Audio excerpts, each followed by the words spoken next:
Welcome to another NES Generation Sidequest. Today we've got a pretty unique accessory for the NES to take a look at. The Miracle Piano Teaching System was released in 1990 for the NES, Super Nintendo, Genesis, and a number of home computer systems. Thanks to a generous donation by our friend at the Geek with Social Skills YouTube channel, we have a Miracle Piano and NES cart to go along with it to check out today. His channel focuses on retro computing, and he also has some NES content. So if you want to check that out, we've got a link to his channel in the description below.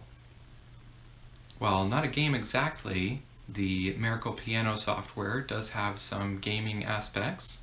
There is a robot, I think it's called Roboman game, that teaches you timing, and there's a shooting gallery that is something similar to Guitar Hero, where you're trying to hit the certain notes as they're coming across the screen.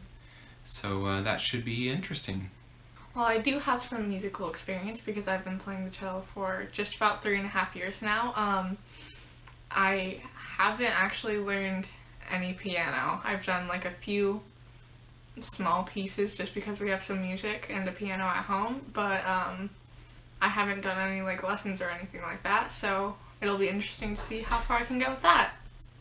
Make sure to stick around to the end to see Laurel's learning progress, and we'll have a little piano recital and see what she's learned.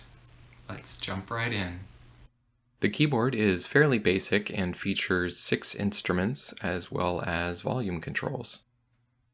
On the back of the keyboard, we've got MIDI in and out ports, the Miracle port, which is what most systems use to interface with the keyboard, a headphone out, audio out, which is convenient for recording, an attachment for a foot pedal, and the power switch and power jack.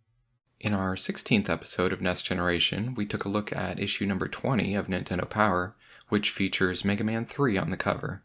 Near the back of that issue was a short article about the Miracle Piano Teaching System and some of the hardware features, like 128 instrument voices, the MIDI interface, and it also has an overview of what one of the lessons looks like.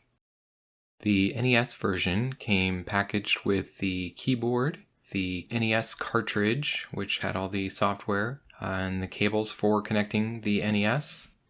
A cable was run from the Miracle port on the back of the keyboard to controller slot 1 on the NES, and then a regular NES controller would be plugged into slot 2, allowing you to control the interface.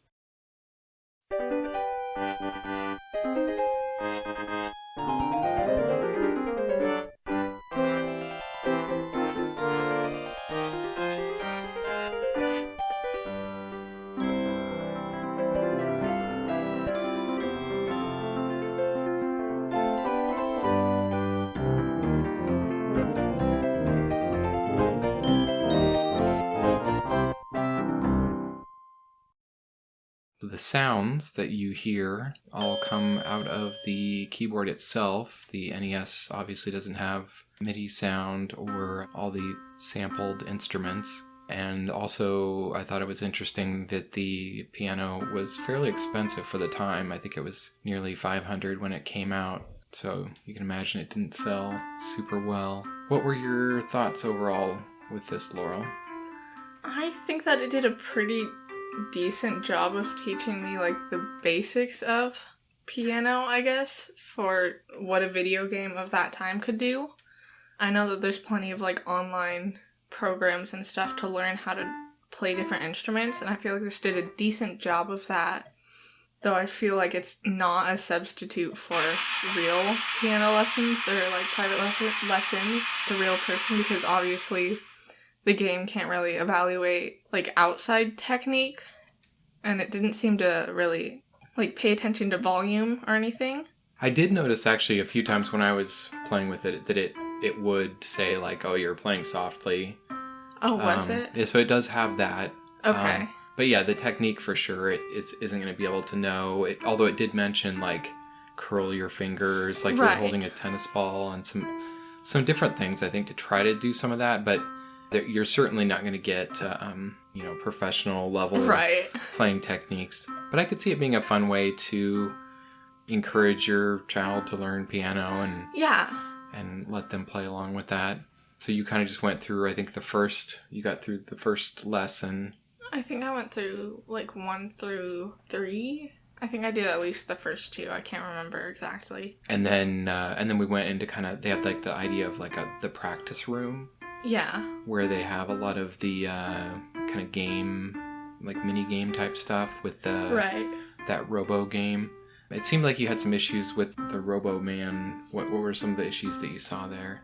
The text told me to hold the note until I reached the next power plug, but when I'd hold the note until the next power plug, it would just fail me every single time.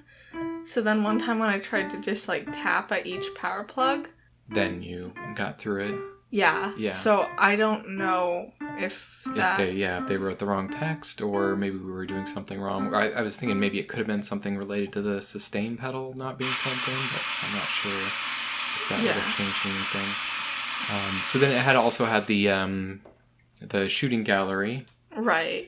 Which was kind of it's kind of funny because it's ducks, so it's almost like a play on Duck Hunt with the shooting gallery thing. In a way, it kind of felt almost like an early version of Guitar Hero, that kind of concept of the notes floating towards you. I guess these were going sideways instead of downward on the screen towards you. Kind of an early version of that same concept. And I always felt that piano would actually make a better Guitar Hero in that sense, because you could actually learn piano if the game was designed well enough, Oh, okay. Whereas Guitar Hero is really kind of an abstracted, you're not actually learning to play guitar.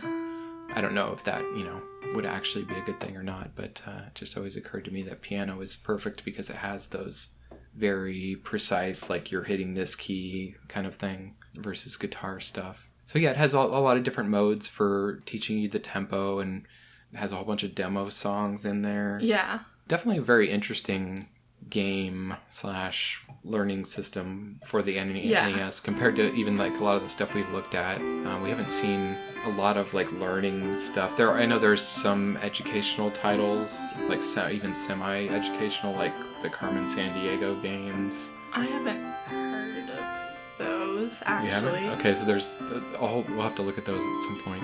There was a whole series of Carmen Sandiego. She's this criminal going around the world and hides in different countries, and you have to chase after her, and they give you clues about different cities, and so depending on what people you're interviewing say, you go to this city. And anyway, there's a number of other semi-educational titles for the NES, but this is sort of the first in that kind of genre that we've looked at.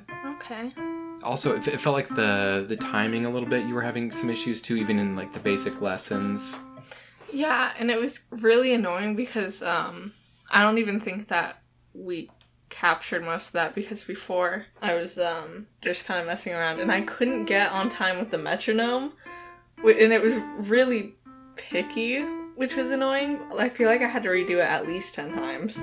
And at first I thought it might have been something with our technical setup, but we were playing on the original hardware, and the sound of the metronome you were playing to was coming directly out of the analog hardware. Right. Because that's a problem on a lot of new, if you play Guitar Hero or things that have very strict timing. A lot of the newer TVs do a lot of processing of the signal, so there'll be issues where the video picture doesn't perfectly line up with the sound, which can make those kind of games super hard because the timing isn't just right. It seemed like you got it eventually to where it was working well, and you were able to get through all the lessons you tried. And I don't feel like it was that I just don't have rhythm, because I am. Yeah, you've been playing in orchestra with other people, and I'm not. I don't think I'm amazing, but I'm definitely not bad, I guess. Well, it could just be something where the sound of their metronome is calibrated to hit on a certain spot in the sound or something that you were before or after. Yeah. Or again, it could have been just something with our technical setup that wasn't playing quite at the right time. Thanks for joining us on this Next Generation Sidequest. As always, if you enjoyed this video and want to see more, make sure you leave a like and subscribe. And we'll see you next time.